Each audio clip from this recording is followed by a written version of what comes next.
Strata is just that perfect brunch food. It's super simple to make, and you can make it with stuff that's starting to go bad too. Perfect way to get rid of stale bread. When you strip it down to its basic elements, all it is eggs, milk, and bread. And it could be stale or it might not be. I like to use bagels, and I like to use onion bagels especially. Fortunately, I didn't have onion bagels, but we'll get to that later. And I'm also going to make strata the way that I like to make it, with all the good stuff in it.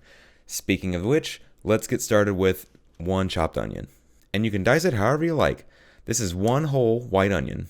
We're going to be caramelizing these onions on the stove later. So for now, we're just going to get them ready and we're going to put them in a bowl for later. Now let's contend with our bread.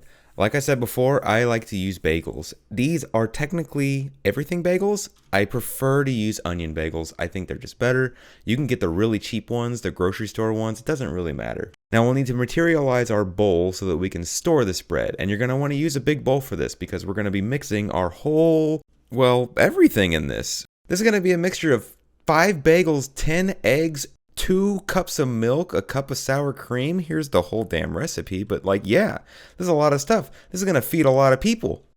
Just cut your bagels into eighths. That's all you got to do. Separate them. If they're not already cut in half, cut them in half first, then cut them into eighths.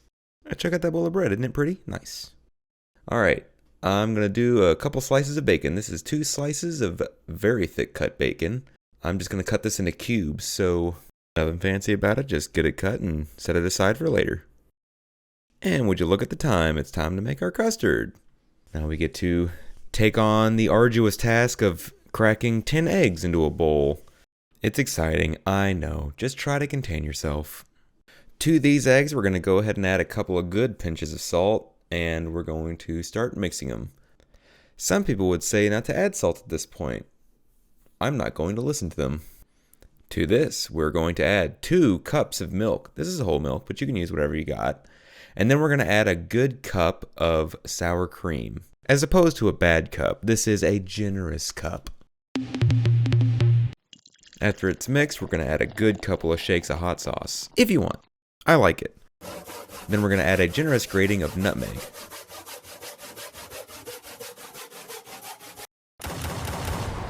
And a whole bunch of pepper. And we're going to mix it very thoroughly to get all that sour cream dissolved. Looks good to me. What do you think? Yeah. Perfect. Let's move over to the stove. Let's get some bacon. Let's get some bacon frying up. And we're smart little boys and girls. Let's use some water.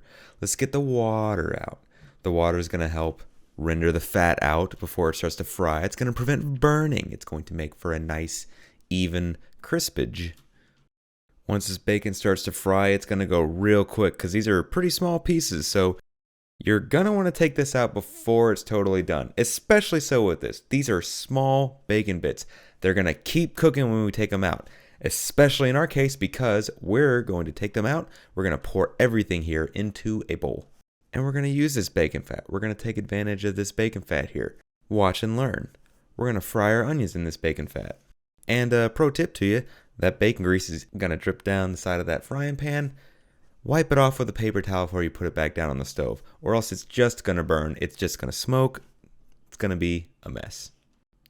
We'll need to carefully decant our bacon grease into our pan, some of it anyway. We're going to save a little bit for later, and we're going to go ahead and start frying off our onions. And I said we were going to caramelize these onions, and so we shall. Have a little bit of water ready. Let it sit next to you on the counter. As these onions fry up, they're going to get dry and they're going to get brown. But they're going to start to stick to the bottom of the pan. They're going to start burning. That's when you're going to want to deglaze with the water. It can be kind of hard to see with a black nonstick pan like this, and it won't stick so much, but it'll definitely be there. The water does 2 things here. It'll pull the fond off of the bottom of the pan, and it'll wet the onions so that they act as an effective mop in order to get the fond off of the bottom of the pan. But also, it'll mix and coat the onions, and you can repeat this as many times as you like, but really once or twice or 3 times is probably about good. I did 3 times here. Okay, let's get these onions out. These are perfect. We'll go ahead and put those directly on top of our chopped bagels, and we'll go ahead and get our pan ready for broccoli. I like to saute a little bit of broccoli. We're obviously using bacon fat again because we've got it and it tastes good, so we might as well. These are some pre-cut florets I get from Kroger. I get a bunch of them. Actually, I eat a ton of them during the week, so I've pretty much always got broccoli on hand.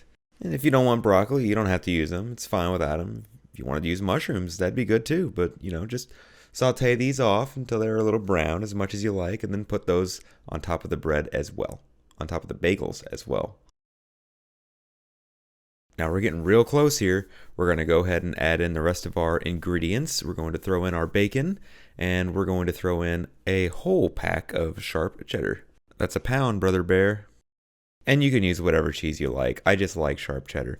And then, on top of that, we're going to go ahead and add in our entire custard mixture.